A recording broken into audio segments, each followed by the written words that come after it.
CSR provision থাকা উচিত। বিদেশি কোম্পানি যারা বাংলাদেশে এসে কোটি কোটি টাকা, হাজার হাজার কোটি টাকা নিয়ে যায়, একটা পার্সেন্টেজ, যেই পার্সেন্টেজ হোক, 2%, 3%, 5%, গ্রামীণ 10,000 কোটি টাকা নিয়ে যায়, সেটা 5% হলো 500 কোটি টাকা গ্রামীণের প্রতি বছর বাংলাদেশে ইনভেস্ট করতে হবে।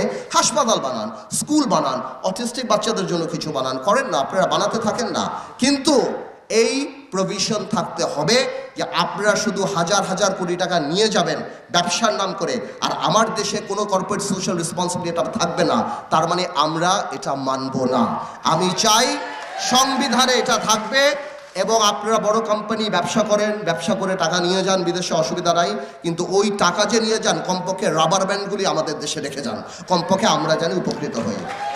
গ্রামীণ মিডিয়ার ভাইদের অনেক টাকা অ্যাড দেয়, আমি বিশ্বাস করি আমার এই গ্রামীণের এই ব্যাপারটা মিডিয়া ভাইরা বড় করে দিবে, আবার এমন যাতে না হয়।